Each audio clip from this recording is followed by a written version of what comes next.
বছর কয়েক আগের ঘটনা। আমার ডিভোর্স হয়। আমার পৃথিবী জুড়ে অন্ধকার নেমে আসে। আমার আর বেঁচে থাকার কোনো ইচ্ছাই ছিল না। সবসময় কান্না পেত। কখনো কখনো কেঁদে কেঁদে বুক ভাসাতাম। শরীরে এমন ব্যথা অনুভব করতাম যা এর আগে কোনোদিনই করিনি।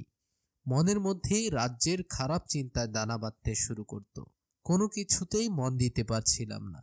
নিজেকে গুণাগার ও অর্থহীন মনে হতো। বিধ্বস্ত আমি দু চোখে অন্ধকার দেখতে শুরু করলাম। আমার সাবেক স্বামীর সাথে আমার বিয়েটা ছিল আমার জীবনের সবচেয়ে বড় দুর্ঘটনা। আমার পরিবার থেকে আমাকে হাজারবার সতর্ক করা হয়েছিল, কিন্তু আমি তাদের বারণ শুনিনি।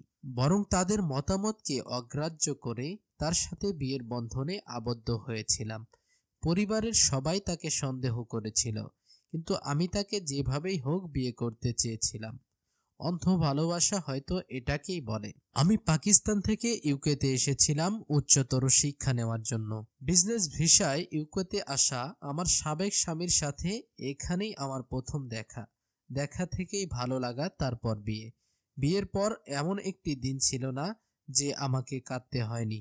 পরিবারের সম্মতিতে ঘরোয়া পরিবেশে পাকিস্তানে আমাদের বিয়ে হয়। এরপর আমরা একসাথে ইউকেতে বসবাস শুরু করি। আমরা বড়জোর 6 মাস একসাথে থাকতে পেরেছিলাম। এরপর সে ইউএসতে শিফট হতে চাইল। ইউকে তার কাছে আর ভালো লাগছিল না। সে সব সময় বাসায় বসে থাকতো। ঘরে বসে বসে পিসিতে বিভিন্ন নন-মাহরাম নারীদের সাথে চ্যাট করত। আমি কোনো অভিযোগ করতাম না। ভাবতাম একদিন সবকিছু ঠিকঠাক হয়ে যাবে। আমাদের দাম্পত্য জীবন এভাবে চলছিল। একদিন হঠাৎ করে সে আমাকে বলল ইউএসতে সে একটা চাকরি পেয়েছে, তাকে এখনই যেতে হবে। আমার সাথে আপাতত মোবাইলে আর ইন্টারনেটে যোগাযোগ হবে। এরপর বাসা ঠিক করে দুজনে মিলে ইউএসতে পাড়ি জমাবো। সে ইউএসএ চলে গেল আর দিন দিন আমার প্রতি অশালীন আচরণ করতে থাকলো। চোখের আড়াল হলে মনের আড়াল হয়, এরকম আর কি। আমি ফোন করলে সে কেটে দিত। ফোন রিসিভ করলেও দুর্ব্যবহার করত। মাঝে মাঝে এও বলতো যে আমাকে বিয়ে করে সে ঠকেছে। কারণ জিজ্ঞেস করলে কি সব খোরা যুক্তি পেশ করত। সে বলতো আমাদের মধ্যে বোঝাপড়া ভালো না বা মনের মিল নেই, ইত্যাদি ইত্যাদি। একদিন আমি জানতে পারলাম যে পাকিস্তানে তার এক স্ত্রী আছে। তার সাথেও সে প্রতারণা করেছে। আমি তখনও তার সাথে ছাড়াছাড়ি চাইনি বা তালাক দাবি করিনি। তালাক শব্দটা শুনলে আমার খুব ভয় লাগে। আমি আল্লাহর কাছে দোয়া করলাম, তিনি যেন আমাদেরকে তালাক থেকে দূরে রাখেন আর আমার স্বামীকে আমার কাছে ফিরিয়ে দেন। পরিচিত সবাই আমাকে নাসিহা দিল তার সাথে যেন ছাড়াছাড়ি করে ফেলি, কিন্তু আমার সাহসে কুলাচ্ছিল না। আমি ইতিমধ্যে 30-এ পা দিয়েছি, আর এই মুহূর্তে ডিভোর্সি শব্দটা গায়ে লাগালে কেউ আর আমাকে গ্রহণ করবে না। সবাই ফেলে চলে যাবে। নেতিবাচক চিন্তা ভাবনা মাথাচাড়া দিয়ে উঠেছিল প্রতিটি মুহূর্তে। আমার মনে পড়ে সেই রমাদান মাসের কথা, যখন আমি দিনে সিয়াম পালন করতাম আর সারা রাত ধরে সালাত আদায় করতাম। একদিন সকালবেলায় আমি ঘুম থেকে উঠেই আম্মার ফোন পাই। আম্মা জানালেন ডাকযোগে আমার স্বামী আমাকে ডিভোর্স লেটার পাঠিয়েছে। আমি স্তব্ধ হয়ে গেলাম। কি বলবো বুঝে উঠতে পারছিলাম না। আমি চিন্তা করতে লাগলাম, আল্লাহ আমার দোয়া কেন কবুল করলেন না। আমার আম্মা আমাকে সান্ত্বনা দিয়ে বললেন, নিশ্চয়ই এর মধ্যে আল্লাহ কল্যাণ লুকিয়ে রেখেছেন।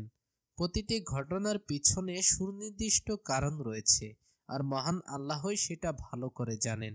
সারাটি দিন অবুঝ শিশুর মতো কেঁদেছিলাম আমি। সে রাতে ঘুমাতে পারছিলাম না। বারবার ঘুম ভেঙে যাচ্ছিল। চরম হতাশায় ভুগছিলাম। দুই হাত তুলে আল্লাহর কাছে দোয়া করতে থাকলাম। ভাঙা হৃদয় নিয়ে আল্লাহর কাছে সাহায্য চাইলাম। হঠাৎ মনে পড়ে গেল বছর খানেক আগের কথা। আম্মা আমাকে অনুবাদ ও তাফসির সহ একখানা কুরআন গিফট করেছিলেন। তখন বলেছিলেন আমি যেন নিয়মিত তিলাওয়াত করি, এতে আত্মা প্রশান্ত হয়, অন্তরে শান্তি আসে। আমি বিছানা ছাড়লাম, অজু করে কোরআন হাতে তুলে নিলাম। কয়েক পাতা উল্টানোর পর আমার সামনে সূরা তালাকের এই আয়াতগুলো উঠল। ওয়ায়ারযুকুহু মিন হাইথু লা ইয়াহতাসিব ওয়ামান ইয়াতাওয়াক্কাল আলাল্লাহি ফাহুয়া হাসবুহ ইন্নাল্লাহা বালিগু আমরিহি কদ জাআলাল্লাহু লিকুল্লি শাইইন কদরা, এবং তাকে তার ধারণাতীত জায়গা থেকে রিজিক দেবেন। যে ব্যক্তি আল্লাহর উপর ভরসা করে তার জন্য তিনিই যথেষ্ট। আল্লাহ তার কাজ পূর্ণ করবেন। আল্লাহ সবকিছুর জন্য একটি পরিমাণ স্থির করে রেখেছেন। যালিকা আমরুল্লাহি আনজালাহু ইলাইকুম ওয়া মান ইয়াত্তাকিল্লাহা ইউকাফির আনহু সাইয়্যাতিহি ওয়া ইউযিম লাহু আজরা। এটা আল্লাহর নির্দেশ যা তিনি তোমাদের প্রতি নাজির করেছেন। যে আল্লাহকে ভয় করে আল্লাহ তার পাপ মোচন করেন এবং তাকে মহা পুরস্কার দেন। আমি বুঝতে পারলাম যা কিছু হয়েছে আল্লাহর ইচ্ছাতেই হয়েছে। আল্লাহ চাননি যে আমি আমার স্বামীর সাথে ওরকম শ্বাসরুদ্ধকর জীবন যাপন করি। হায়রে জীবন, আমার পুরোটা জীবন পার করলাম কেরিয়ার আর পড়াশোনা নিয়ে। দুনিয়ার পিছনে ছুটতে ছুটতে কখনো কোরআন খোলার সময় হয়ে ওঠেনি আমার। সালাতে দাঁড়ানোর সময় হয়নি একটিবার। আলহামদুলিল্লাহ, সময় ফুরিয়ে যায়নি।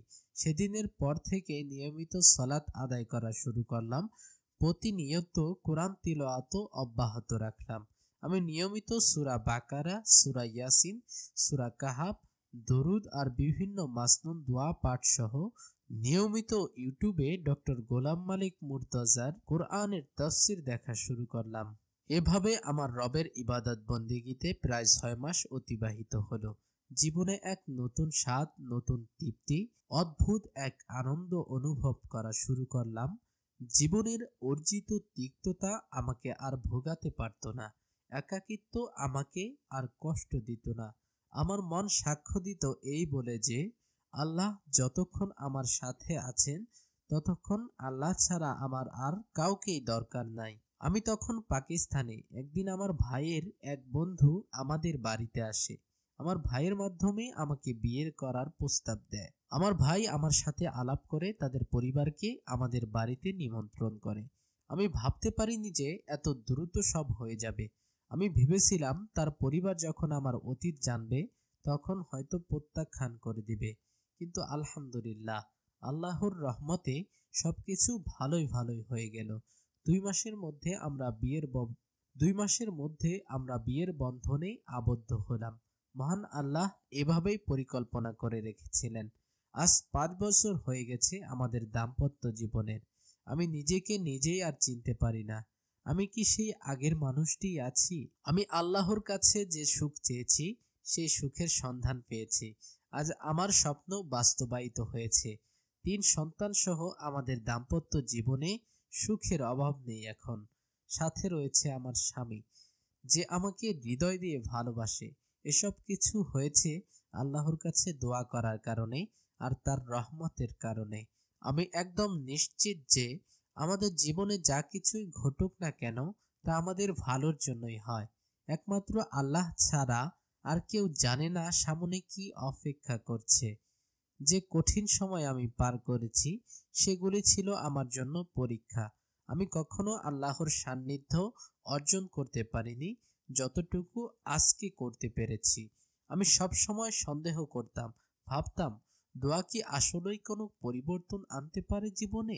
কিন্তু এখন আমি নিঃসন্দেহে বলতে পারি, কেউ যদি নিয়মিত সালাত আদায় করে, নিয়মিত কোরআন পাঠ করে, তাওয়াক্কুল করে এবং আল্লাহর কাছে দোয়া করে, কোনো কিছু চায়, আল্লাহ তাকে তা অবশ্যই দিবেন। বর্তমানটা আমাদের কাছে দুর্বিষহ ঠেকতে পারে, অসহ্য লাগতে পারে, কিন্তু আমরা তো জানি না যে আল্লাহ তাআলা ভবিষ্যতে আমাদের জন্য কি রেখেছেন।